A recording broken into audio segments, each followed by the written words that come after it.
parking et tout, enfin au niveau du parking si vous vous souvenez, voilà, dans les souterrains. Donc là c'est la deuxième partie de la vidéo les amis. Donc cette vidéo je compare Resident Evil, donc l'ancien Resident Evil film, donc à Alice, avec le jeu vidéo qu'on connaît. Donc voilà, pour le monde du 2. Sinon, après à la fin, on a donc la bombe qui explose, comme dans le jeu vidéo, à la fin du 3, il y a une bombe nucléaire. Ça fait exploser tout Raccoon City. C'est ça les ressemblances un peu qu'il y a avec le jeu. Sinon, on reste toujours dans l'univers d'Alice.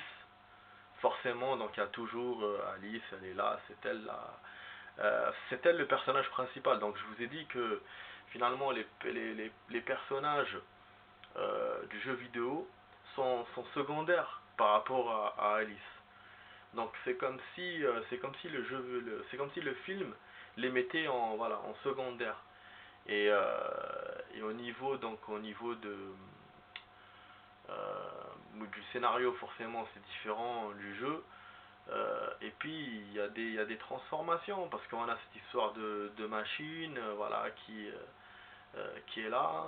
Euh, cette, euh, cette Alice qui a des super pouvoirs, ça je vous ai pas dit, parce que dans le 1 quand elle se rappelle et tout, après elle se rend compte que, parce qu'en fait elle a été infectée par le virus par le virus T.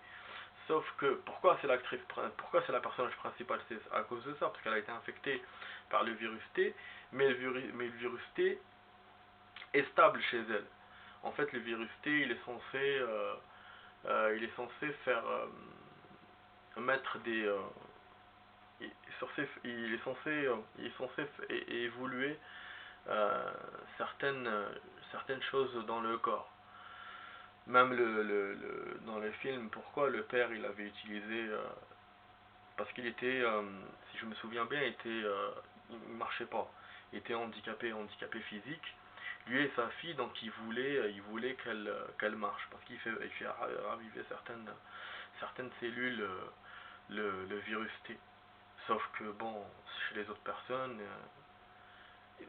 en fait, à condition qu'il soit stable. S'il n'est pas stable, bah, il te contamine et puis du coup, tu te transformes en monstre ou en zombie. Donc en gros, voilà, grosso modo, c'est ça l'histoire. Et du coup, avec Jill, ça a marché. Enfin, avec Jill. Avec Alice, ça a marché. Ça a marché parce que voilà, parce que il est stable chez elle, du coup ça lui procure des super pouvoirs. D'ailleurs, il y a aussi un autre personnage qu'on va voir après, là j'avance un peu dans les choses. Ouais, il y a Wesker. Wesker, ils vont le montrer normalement dans le 3. Dans le 3 du film. Je vais y venir. Wesker, donc c'est l'ennemi principal hein, dans le jeu vidéo. Mais il le montre pas dans tous les jeux vidéo d'ailleurs, il le montre pas dans tous les Resident. Et là dans le film c'est la même chose, ils vont pas le montrer dans tous les films, on va le découvrir à partir du 3. Et lui il a des super pouvoirs comme Alice, mais il est moins stable chez lui que chez Alice. Par contre il est super rapide, il est plus fort qu'elle au niveau combat. Mais par contre elle peut faire des choses, enfin lui en termes de rapidité il est plus rapide, mais d'après ce qu'on a vu, ce qu'on va voir, elle peut faire des choses de manière extraordinaire. Elle peut buter des gens à distance, elle peut détruire un satellite à distance, donc vraiment son pouvoir est large. Voilà. Mais vous voyez bien que dans le film, on rentre quand même dans quelque chose de plus science-fiction que le jeu vidéo. Dans le jeu vidéo, nos personnages n'ont pas ce genre de pouvoir. On a des ennemis avec ces pouvoirs-là. Parce que quand on combat Wesker, ouais, Wesker il vient rapide et tout, machin, mais nous, nos personnages, donc que ça soit Claire, Léon, Jill, Valentine, Chris, Redfield, il y a pas ces pouvoirs-là. Donc voilà, le film a fait ce choix-là de rentrer un peu enfin plus dans la science-fiction et dans la robotique que le jeu vidéo. Je vous avoue que moi, je préfère le jeu vidéo par rapport à ça. Mais c'est vrai que le film, si je donne mon avis, je trouve quand même il est bien. Même si voilà, même s'il s'éloigne du monde du jeu vidéo, avec l'histoire d'Alice et tout, C'est la seule voilà, problématique que j'ai avec le film sinon. Sinon, voilà, le monde de Resident, on le voit bien, on voit les décors, on voit les personnages, à travers tout ce qu'on voit, on reconnaît bien le monde du jeu vidéo Resident Evil. Et après, si on compare avec la nouvelle version qui est sortie, là, la dernière, j'avais fait la comparaison et tout, au niveau des persos, je préfère celui-là. Pour moi, il y a plus de ressemblance au niveau des personnages. Mais après, en termes d'histoire, c'est vrai que le nouveau, il se rapproche beaucoup plus que ces versions-là avec Alice. Ça, c'est... Il n'y a pas... Voilà, c'est logique. Donc voilà, ça je voulais donner mon avis sur ça. Voilà, maintenant on va passer, je vais vous montrer le 3, vous allez voir. Et là, on voit de plus en plus s'éloigner les amis. Bon, si je trouve bien sûr la bande-annonce. Bon, là, je prends n'importe comme d'hab.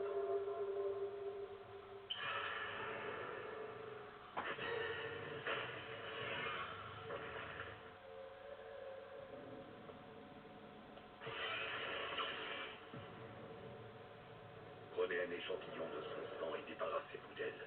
Les clones sont inutiles. La solution, c'est la vraie Alice. Trouvez-la, et nous pourrions regagner la surface.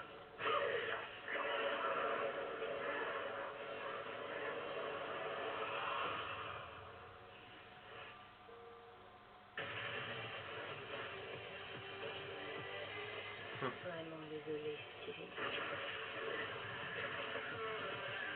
C'est la fin du monde. Qu'est-ce qui s'est passé? Le désert a recouvert la ville. On a perdu la moitié du convoi. Bientôt, il y aura plus de morts que de vivants. Déployez-vous, cherchez tout ce que vous pourrez. Nourriture, essence, munitions.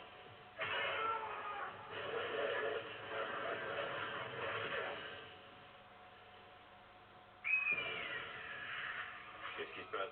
Ils ont mangé de la chair contaminée.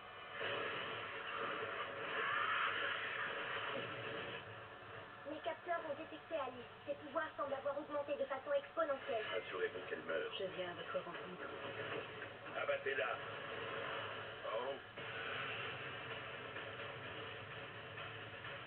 Nous avons vaincu l'épidémie. Nous avons survécu à l'apocalypse. Maintenant, nous sommes face à l'extinction.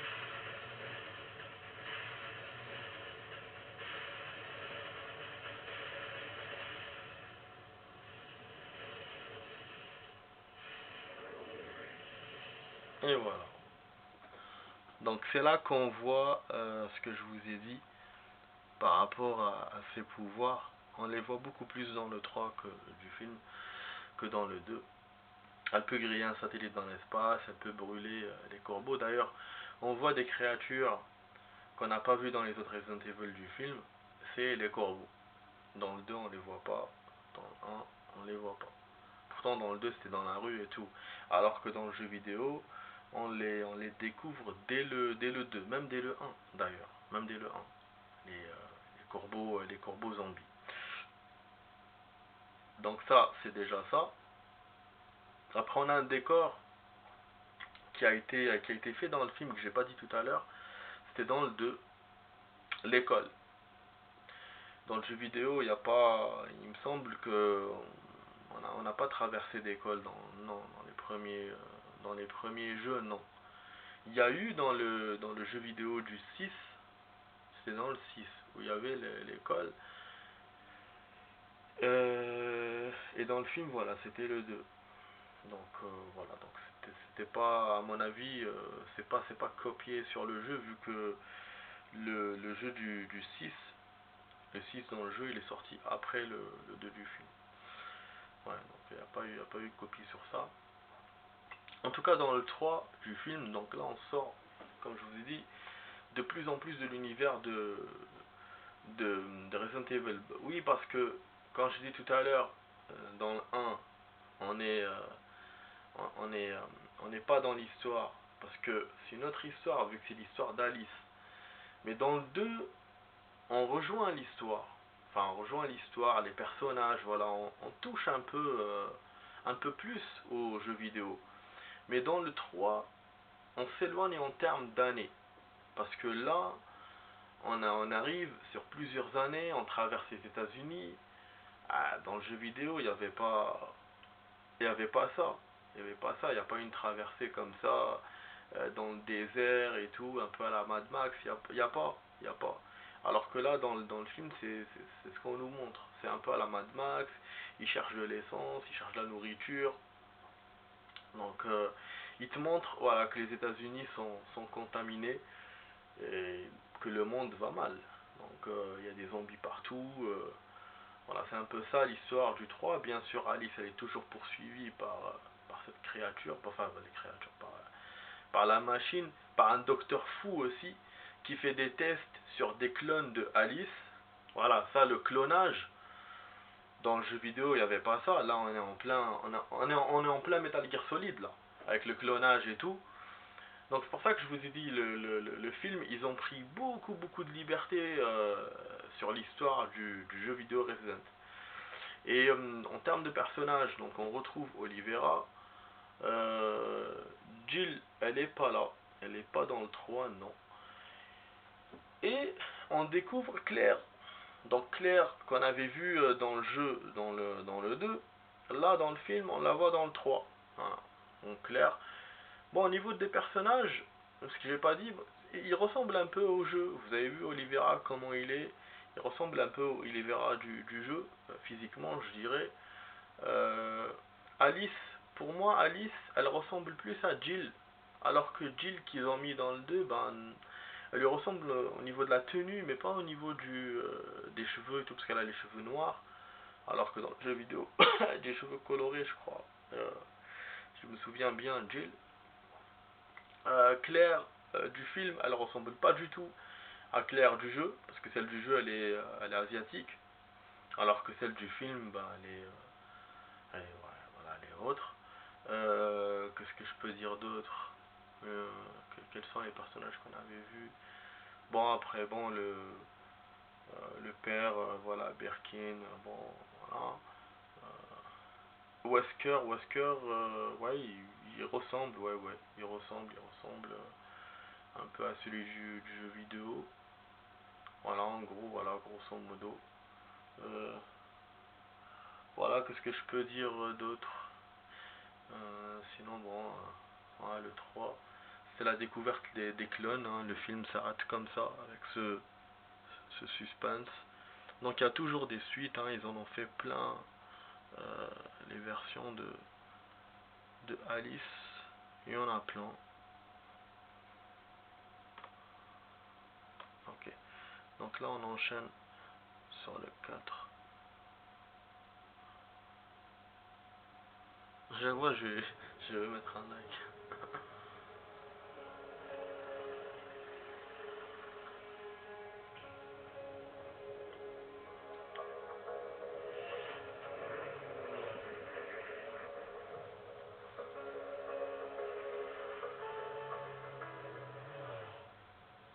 Il y a 5 ans, un virus s'est propagé et a tué tout le monde.